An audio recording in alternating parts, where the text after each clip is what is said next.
सोना जो है कहाँ उपयोग हो रहा है? मिलाप वाले तंबू में एक पवित्र स्थान में एक सोना का करूब बनाया गया। ये लिखा है। Hallelujah, hallelujah. सोना जो है, इस जब किताब को हम पढ़ते हैं मूसा का जो लाइफ में, तो ये जो चीजें थी सोना और चांदी परमेश्वर के भवन के कामों में अधिक उपयोग किया गया। Hallelujah, hallelujah. और बहुत ज्यादा हम इस चीज को हम देखते हैं, बबूल की लकड़ी हो और अलग अलग प्रकार के सैगोन, ये सब चीजें मिलाप वाले तंबू में उपयोग किया गया। हालेलुया। तो यहाँ पे जो सोना था वो एक सही जगह पे उपयोग हुआ है कि वो परमेश्वर के मंदिर में एक करूब स्वर्गदूत का चित्र को बनाने के लिए उपयोग किया गया। Hallelujah, hallelujah. वहाँ पे कोई भी ऐसा बुराई नहीं है। तो हम इस चीज को समझे। और लोग भेंट चढ़ाते थे और मिस्र से बहुत सारे सोने चांदी वो लोग लेके आए थे, कोई छोड़े नहीं थे। पूरे बाइबल कहती है मिस्रियों को लूट लिए इजरायलियों ने। Hallelujah, hallelujah. तो जितनी सोना चांदी उसके पास थी वो बहुत ज्यादा परमेश्वर के भवन के कामों में उपयोग किया गया, क्योंकि सोना चांदी कभी समाप्त नहीं होगा। याद रखे, वो एक हाथ से दूसरे हाथ जाएगा, टूटेगा फिर बनेगा, इस प्रकार से चलते रहता है।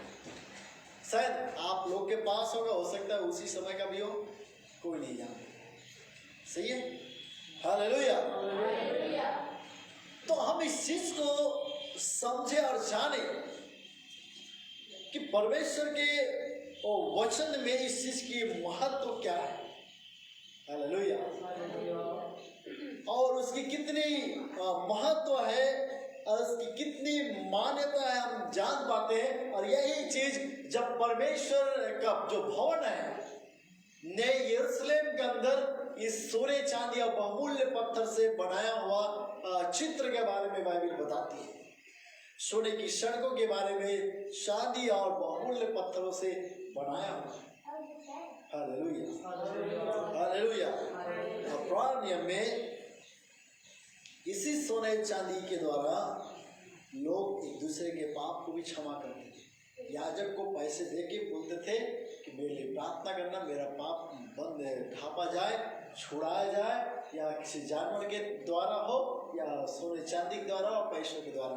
अलग अलग जगहों पे कुछ जगहों पे ये बातें लिखी हुई है। हालेलुया। आज भी बहुत सारे घटनाएं दुर्घटना होती है और वहाँ पे कई बार जगहों पे पैसे की डिमांड होती है और वहाँ पे हम उस चीज से प्रोसेस को पार करना पड़ता है, क्योंकि उसके भुगतान में उस चीज को देना पड़ता है।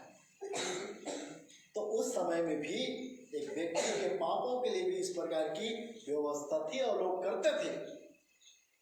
पर नया नियम के जो उद्धार है वहां पे पौलुस और जो लोग कहते हैं ये सब काम जल जाएंगे, ये सब के कोई महत्व नहीं।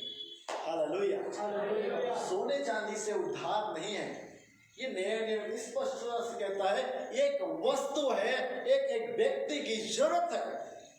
अब कोई बोलेगा मेरे पास इतने सारे डॉलर आप ले लीजिए, आप मेरा उद्धार करा लीजिए, तो नहीं हो सकता। वैसे रहता तो कई बड़े से बड़े लोग हैं। उद्धार उन चीजों से नहीं है, वो एक व्यक्ति की जरूरत है। और उद्धार एक व्यक्ति के मन फिराव, पश्चाताप, समर्पण और विश्वास से जुड़ा है। हालेलुया। और सोने चांदी एक वस्तु है, उसमें कोई जीव और प्राण नहीं, पर एक मनुष्य एक जीवन है, वो चलने वाला जीवन, बात करने वाला, महसूस करने वाला। हालेलुया। तो हम इस चीज को समझे कि परमेश्वर क्या चाहता है। उस समय हमने गेहजी के बारे में देखा, उसका मन अच्छा नहीं था, उसका विचार अच्छा नहीं था, एलीशा को पसंद नहीं आया, इसलिए उसने कहा तुम्हें ये सब करना नहीं चाहिए। Hallelujah, hallelujah. नए नियम में जब हम देखते हैं तो पहला शब्द यहाँ पे हम पढ़ते हैं, सोना मूल्यवान चढ़ाया गया यीशु मसीह के जन्म के समय, और उस परिवार के लिए बहुत कामगर साबित रहा। यूसुफ और उसके माँ मरियम के लिए, उन दोनों के लिए कोई प्रकार की प्रॉब्लम नहीं हुई। इसलिए शायद जब वो मिस्र गया होगा तो कुछ सोना लेके गया होगा, क्योंकि जब इस मसीह को जब वो बालक था लेके गए दूसरे देश में, तो वहाँ रहने के लिए भी चाहिए, खाने पीने के लिए भी चाहिए। हो सकता सोना लेके गया और सोना दे करके वो छिपा रहा। हालेलुया। क्योंकि उतना ज्यादा धनी और बड़ा व्यक्ति नहीं था। तो ये सारी चीजें जिसको हम समझ सकते हैं और सीख सकते हैं। और इस मसीह के जीवन में सोना चांदी और रुपये कितना महत्वपूर्ण था। Hallelujah, hallelujah. ये बात बहुत ही स्पष्टता से है और बहुत जगह पर इस बात का उल्लेख नहीं है। बहुत सारे लोग जो इस मसीह के पास आते थे वो कुछ ना कुछ भेंट देते थे, और यीशु मसीह नहीं रखता था, उनका एक चेला था वो रखता था उसको सारी जिम्मेदारी दिया गया था, इसलिए सब कुछ उसके पास रहता था। हालेलुया। और जब भी जरूरत होती थी उसी में से वो लोगों को देता था, या उनकी जो जरूरत होती थी 12-13 लोगों के बीच में उपयोग करता था। हालेलुया। और बहुत सारी स्त्रियां भी यीशु मसीह के साथ चलती थी और वो लोग खाना बनाते थे यीशु मसीह और उनके चेलों के लिए। हालेलुया। ऐसा नहीं था कि उनका ये नहीं था कि वो प्रचार करके वापस आए, नहीं था, वो जहाँ निकल गए वो उधर से जा रहे हैं, पता नहीं कब लौट के वापस आएंगे या नहीं आएंगे। हालेलुया। मानो जैसा भी कोई एक मंत्री जाता तो उनके साथ 5-6 गाड़ियाँ जाती। उस समय में ऊंट वगैरह या पैदल लोग यात्रा करते थे और स्त्रियां भी उसके साथ चलती थी। वो लोग खाना बनाना और बहुत सारे सेवकाई में वो लोग साथ देते थे। हालेलुया। तो ये चीज जब यीशु मसीह को जरूरत पड़ती थी किसी चीजों को, तो वहीं से वो इस्तेमाल करता था। कई बार नहीं होने से अलग अलग चिन्हों को, घटनाओं को हम देखते हैं। मछली के मुंह से सिक्का निकलते एक वाक्य को हम पढ़ते हैं। हालेलुया। 5 शहर को जब भोजन खिलाना था तो इस मसीह ने बोला तुम ही लोग खिलाओ। तो चेलों को तो समझ में नहीं है क्या हुआ है, पर परमेश्वर प्रबंध किया। तो यीशु मसीह ने उपाय किया, जो 5 रोटी और 2 मछली है ना, सही बोल रहा हूँ? ओके। तो इन चीजों को सब लोगों में बांट दिया। ओके, हम आगे जाए तो हम देखते हैं कई जगहों पर इस चीजों की जरूरत पड़ी, और उनको जो सेवकाई करते थे उस सेवकाई में भी पैसों की जरूरत पड़ती थी, क्योंकि वो बाहर निकल गए और उनको खाने पीने के लिए भी चाहिए, और वो उस चीजों को उपयोग करते थे। Hallelujah, hallelujah.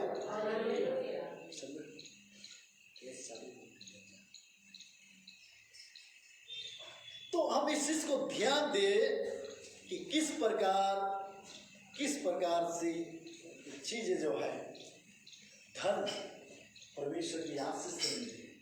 हालेलुया। और इस दुनिया में जीना है ये बहुत ही महत्वपूर्ण चीज है। उद्धार अलग है और ये चीजें अलग है, दोनों एक साथ नहीं। हालेलुया। उद्धार भी परमेश्वर से मिलता है और धन भी यहोवा की आशीष से मिलती है। ये बाइबल इस बात की पुष्टि करती है। हम इस चीज को समझे। धनी बनना, इधर सुने, धनी बनना ये परमेश्वर की एक ब्लेसिंग है, आशीष है। प्रभु नहीं चाहता आप गरीब रहे या फटक पुराने रहे, आपके घर टूट रहा हो, पानी छू रहा हो, या आपको किसी प्रकार की कमी हो। परमेश्वर नहीं चाहता। हालेलुया। वो विधवा जो मर रही थी अकाल में, उसको बचाने के लिए लिया को भेजा, और उस क्लेश और दुख के समय में उनकी सारी जरूरत को पूरा किया गया। हालेलुया। आज कई बड़े बड़े जो चर्च है, पास्टर है, बहुत ज्यादा धनी है, कई देश है परमेश्वर को मानने के कारण धनी हुए। हालेलुया। शक्तिशाली है क्योंकि वो परमेश्वर के वचन को समझ गए हैं। ऐसा नहीं कि हम सब कुछ बेचकर कंगाल हो जाए। ध्यान सुने, ये इसमें भी पॉइंट है। ये शब्द में और दूसरा कल के लिए चिंता नहीं करना चाहिए।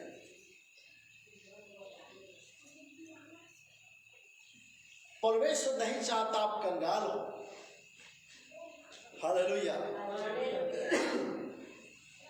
पर परमेश्वर चाहता आप मेहनत करो, कमाओ, अच्छा कमाओ और अपने से ज्यादा कमाओ ताकि आप दूसरे की मदद कर सको।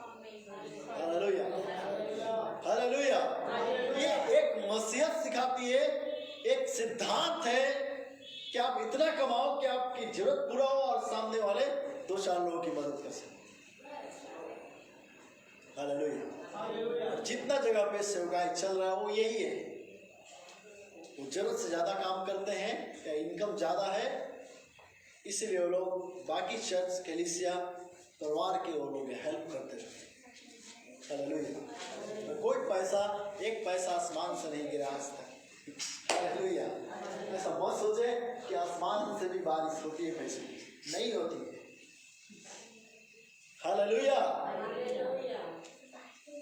तो ये इस चीजों को आप याद रखें। ये दोनों परमेश्वर की आशीष है। उद्धार, मन फिराव, पश्चाताप, ये सब परमेश्वर की आशीष है और धन भी परमेश्वर की आशीष है और इसे समझना होगा। हालेलुया। और दोनों आज के जो समय है, जिस समय हम जी रहे हैं, दोनों एक जैसा है। हालेलुया। और दोनों की जो कीमत है एक जैसा है। हम नहीं मानते, लेकिन दुनिया में 90% जो लोग हैं तो उसकी जो सोच है वो यही है। इसलिए हमें उस चीज को समझने की जरूरत है। हालेलुया।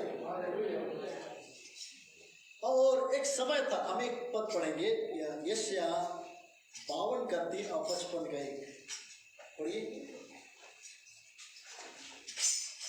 यशायाह 52 का 3। क्योंकि यहोवा यूं कहता है, तुम जो सेठ में बिक गए थे, इसलिए अब बिना रुपये के छुड़ाए भी जाओगे। प्रभु यहोवा यूं भी कहता है, मेरी प्रजा पहले तो मिस्र में परदेशी होकर रहने को गई थी। बस एक बार वो 3 52 के 3 इसको छठे को। हाँ। क्योंकि यहोवा यूं कहता है, तुम जो सेठ में बिक गए थे, इसलिए अब बिना रुपये दिए छुड़ाए भी जाओगे। ओ देखो, फ्री में मतलब क्या बोलना चाहिए, बेचा गए थे, समझिए। अब बिना पैसा किए तुम परमेश्वर के पास आओ। हालेलुया। और 55 का 1 पढ़िए। ये पुराने नियम की बात बोल रहा है, नया नियम, ठीक है, ध्यान से 55 की।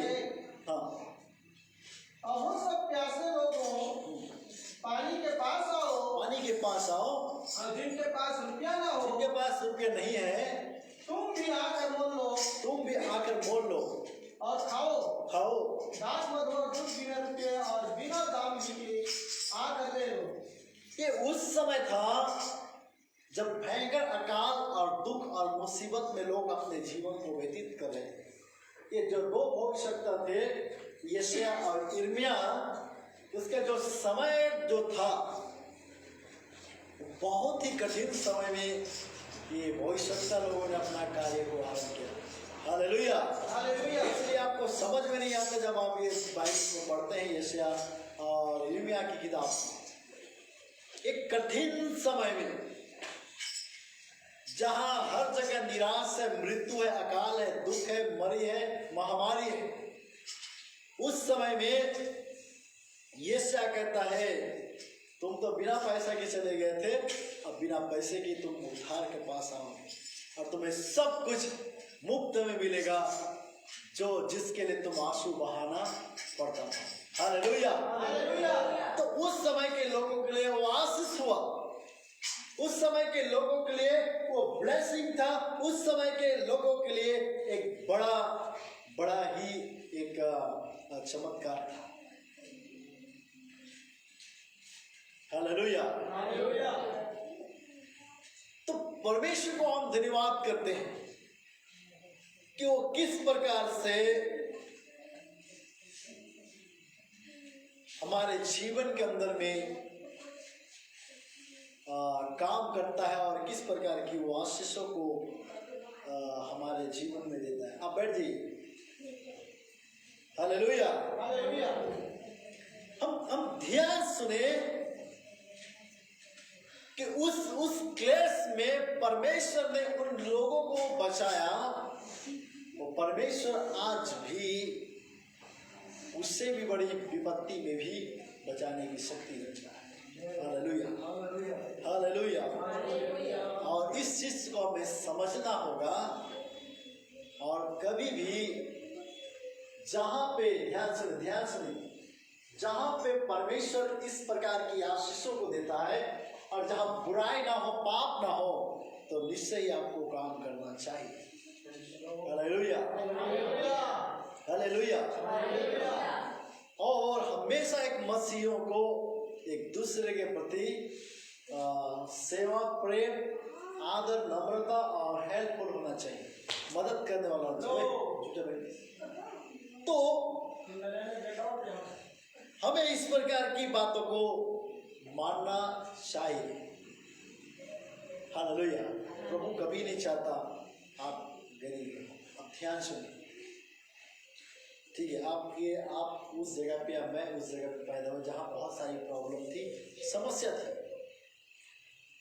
लेकिन जब हम परमेश्वर का भय मानने लगे तो वो सारी समस्या और परेशानी धीरे धीरे हटने लगी, और है भी तो धीरे धीरे हट जाएगा। Hallelujah, hallelujah. परमेश्वर अपने लोगों को बचाता है और छुड़ाता है। कई लोग कर्जदार थे, पैसे नहीं दिए, उनके बच्चों को बंधुआई मिली गई। यही राजाओं की किताब में पढ़ते हैं, एलीशा के द्वारा वो बेटे छुड़ाए गए। हालेलुया।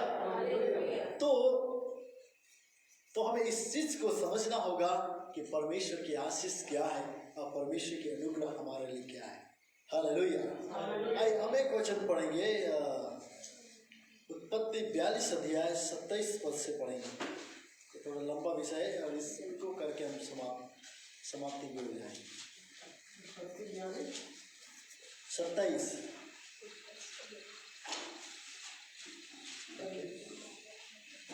सराय में जब एक ने अपने गधे को चारा देने के लिए अपना बोरा खोला, तब उसका रुपया बोरे के मुंह पर रखा हुआ दिखलाई पड़ा।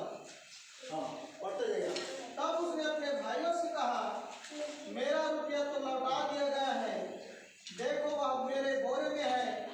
तब उनके जी में जी न रहा और वे एक दूसरे की ओर भय से ताकने लगे और बोले, परमेश्वर ने यह हमसे क्या किया है।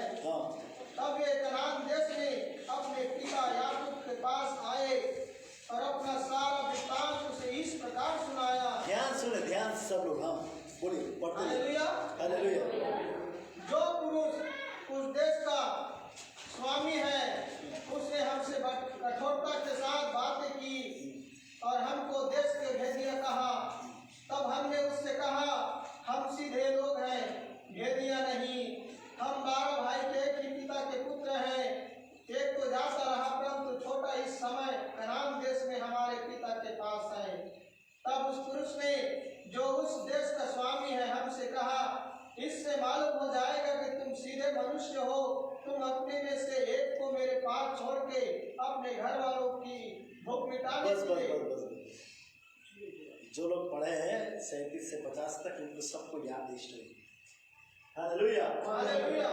यीशु और उसके भाइयों के विषय में हम सुन रहे हैं। इस समय पूरी दुनिया में अकाल था और मिस्र में भंडार था, और भंडार का जो स्वामी था वो यूसुफ था। पर यूसुफ मिस्र में और फिरौन के संग रहने की वजह से उसका जो वो जीवन था वो बदल गया था, और वो छोटे समय में 17-18 साल के जब था उस समय में उस जगह को छोड़ चुका था, और छोड़े हुए लगभग 10 साल हो चुके हैं इस समय तक लगभग। और 10 साल में वो अपना जो रहन सहन या जो अपना जो स्टाइल है वो बिल्कुल मिस्र के जैसा बाल रखना और मुकुट पहनना, और उस चीज़ को वो लोग पहचान नहीं पाए। और यूसुफ उनके भाइयों को जब देखता है ये फटे हाले लोग आए हैं, ये पक्का ही वही है, हालेलुया, तो उनसे बात करके उनको बुरी तरह से फंसाता है ताकि वो सच्चाई सामने ला सके। यहाँ जो स्टोरी है वो यही है कि उसका एक और भाई रहता है कि वो उसको मेरे पास लाए और सब भाई मेरे साथ खड़ा हो। इस प्रकार की स्टोरी देखते हैं। और यहाँ एक सोने का एक कटोरा रहता है, सोने या चांदी का कटोरा रहता है, और पैसा उसके जो सामान रहता है उसमें डाल के भेज देता है। तो जब याकूब खोल के देखता है इतना सारा पैसा, गलती से आया होगा, तुम लोग जाना वापस कर दो। बोला है जो राजा है, मिस्र के राजा, वो बोला है कि अपने भाई को जब तक नहीं लाओगे, एक भाई को कब्जा करके रखा है, नहीं छोड़ूंगा। हालेलुया। अब यहाँ याकूब के बारे में देखते हैं। तो याकूब जो है बहुत चिंतित, और मैं पढ़ रहा था, बहुत चिंतित और दुखी रहता है क्योंकि वो यूसुफ के चले जाने की वजह से वो बहुत दुखी रहता है। और जब एक व्यक्ति निराश और चिंतित होता है तो इस प्रकार की बातें याकूब ने ये 42 और 43 अध्याय में कही, उन बातों को हमें सुनने और समझने को मिलता है। Hallelujah, hallelujah, hallelujah.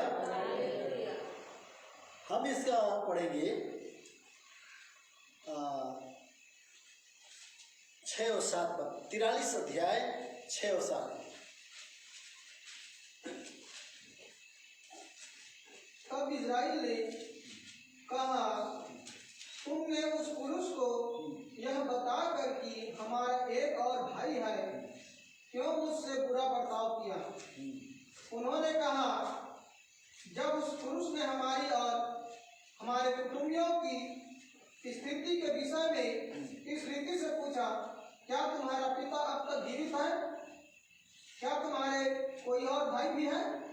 तब हमने इस प्रश्नों के अनुसार उससे वर्णन किया। फिर हम क्या जानते थे कि वह कहेगा, अपने भाई को यहाँ ले आओ।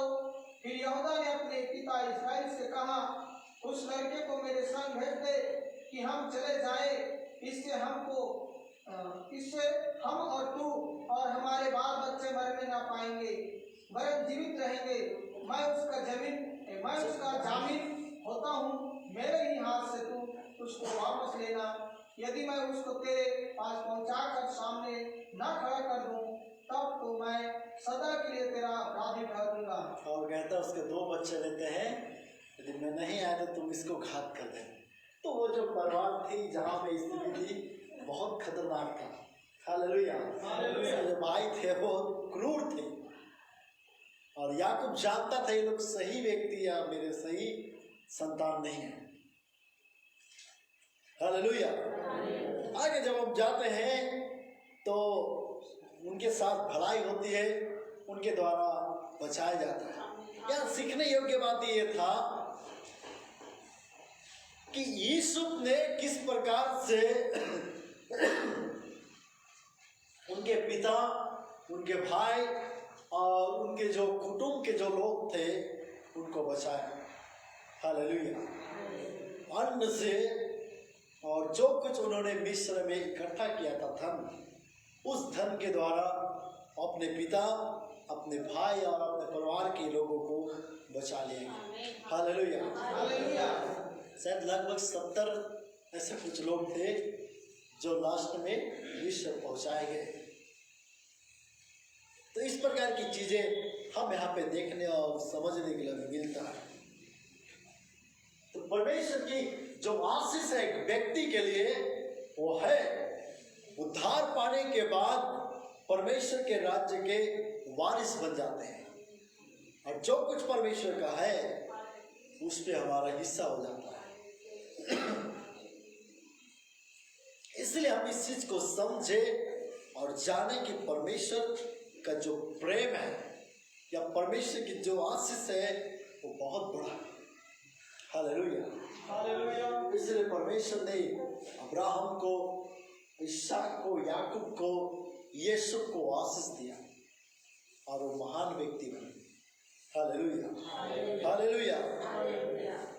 और वैसा मन, वैसा हृदय, वैसा स्वभाव अपने अंदर आना चाहिए।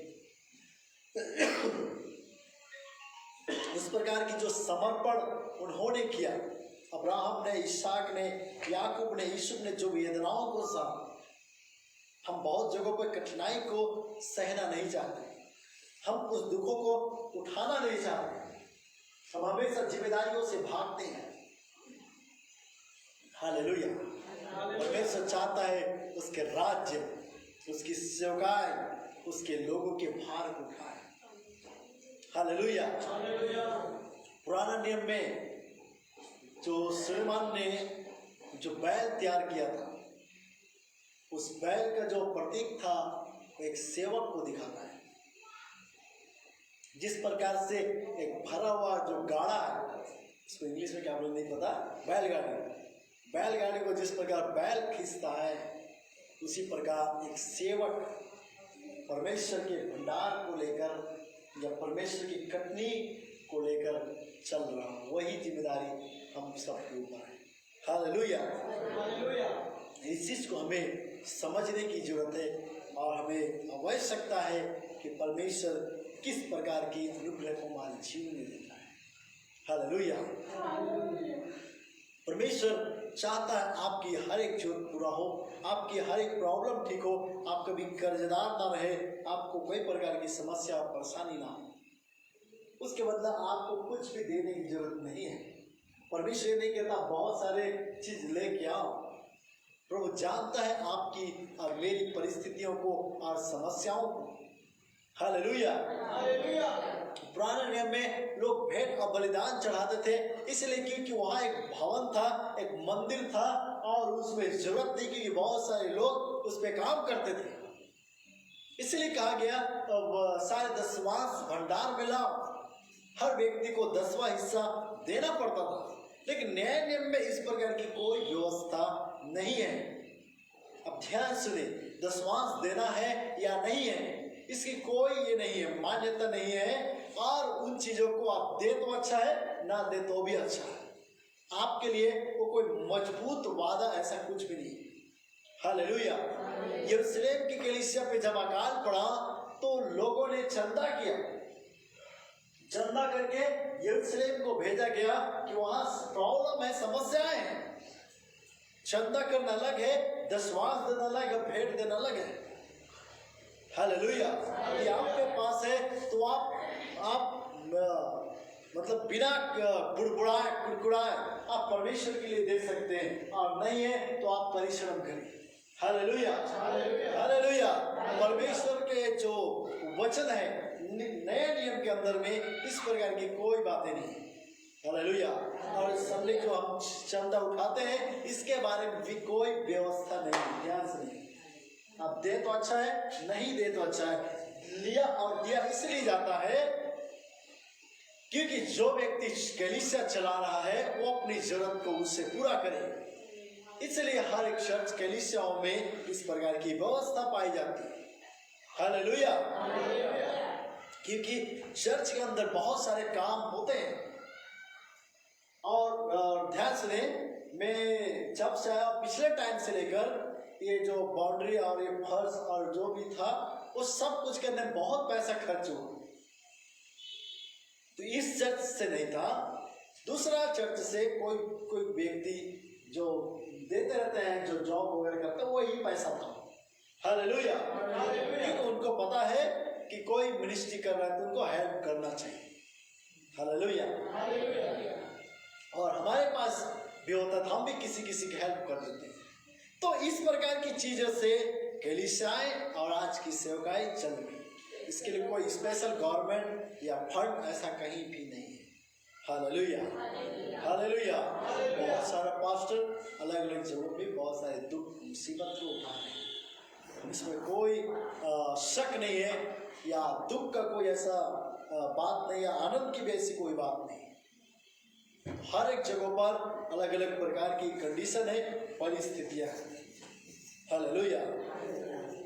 तो हम इस चीज को जाने, जब एक भिखारी भेंट मांगने के लिए या भीख मांगने के लिए पतरस यूहन्ना के सामने हाथ फैलाया, उसने क्या कहा? सोने और चांदी मेरे पास नहीं है, पर जो मेरे पास है मैं तुझे देता हूँ। हालेलुया। नए नियम की जो कलीसियाएं हैं और आज जो चल रहे हैं वही है। उतना कुछ तो नहीं है देने के लिए, पर जो कुछ है इस मसीह के नाम में आशीष मैं तुम्हें देता हूँ। Hallelujah, hallelujah. तो परमेश्वर ने हमें आशीष दिया है, परमेश्वर ने हमें अनुग्रह किया, परमेश्वर की ब्लेसिंग हम पर है। इसलिए इन चीजों को हम जाने और समझे, ताकि निश्चय परमेश्वर की आशीष हम पर प्रकट हो। Hallelujah, hallelujah, hallelujah. पैसा कमाना पाप नहीं है, याद रखें। पैसा रखना पाप नहीं है, ज्यादा खर्च कर तो वो भी पाप नहीं है। और आप इस चीज को समझे, उसकी महत्व कितनी आज की दुनिया में।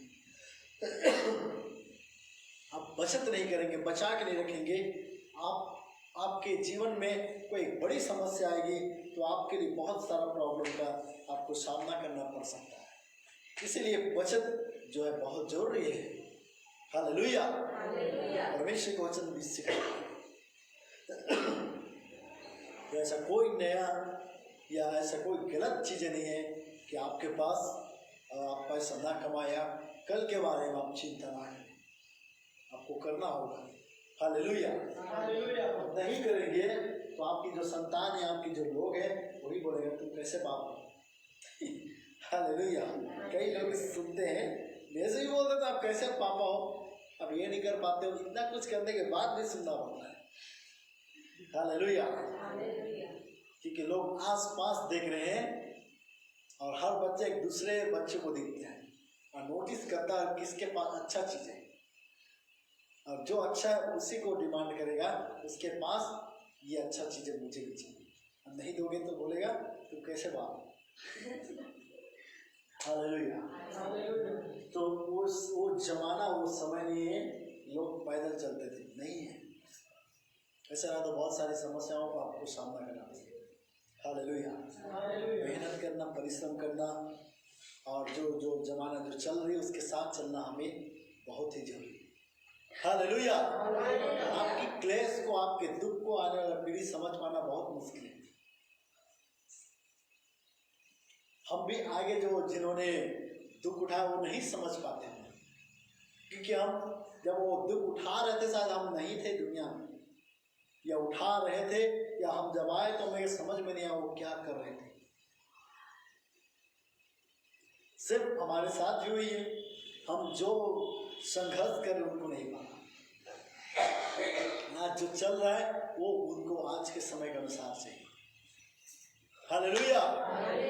तो हम इस चीज को और इस विषय को जाने जो हमारे लिए बहुत ही महत्वपूर्ण है। हालेलुया। आइए हम अपने आप को बंद करें और हम प्रार्थना में जाएं। जो परमेश्वर महान है, अनुग्रह करने वाला, आशीषों को देने वाला परमेश्वर। हालेलुया। हम बिजनेस करते हैं, व्यापार करते हो, वहाँ कोई प्रकार की बुराई नहीं है। हम गलत काम ना करें, ऐसा चीज ना करें जो परमेश्वर को पसंद नहीं। बहुत जगहों पे लोग शराब बेचते हैं। शराब बेचना बुराई है, पाप है।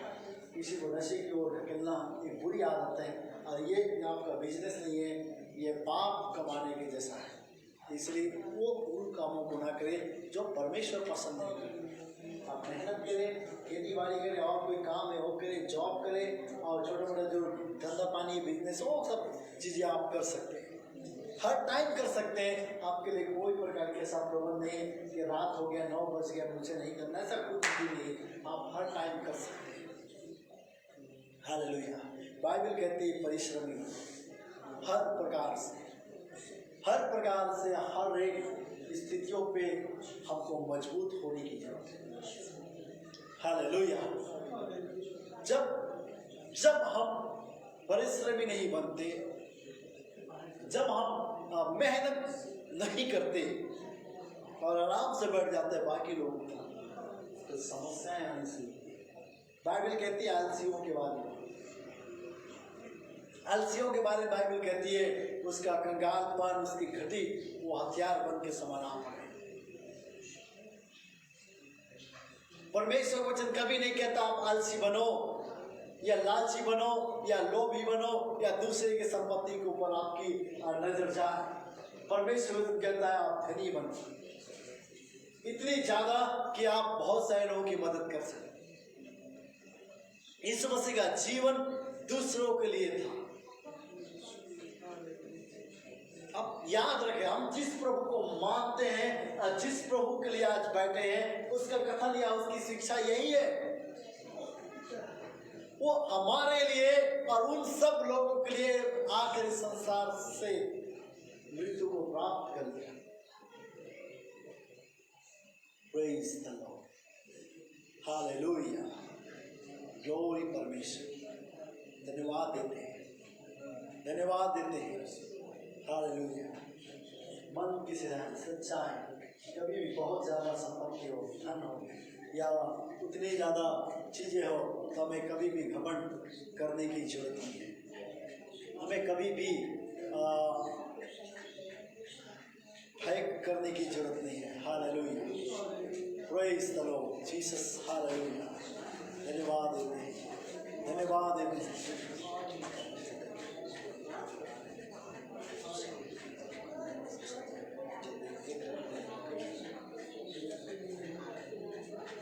Praise the Lord Jesus. Hallelujah. धन्यवाद करते हैं प्यारे परमेश्वर, राजाओं का राजा परमेश्वर, अनुग्रहकारी परमेश्वर, दयालु खुदा, हम धन्यवाद करते हैं, हम आपके नाम की महिमा करते हैं, तारीफ करते हैं प्रभु। हमारे जीवन की हर एक प्रकार की श्राप बंधन को हटाइए,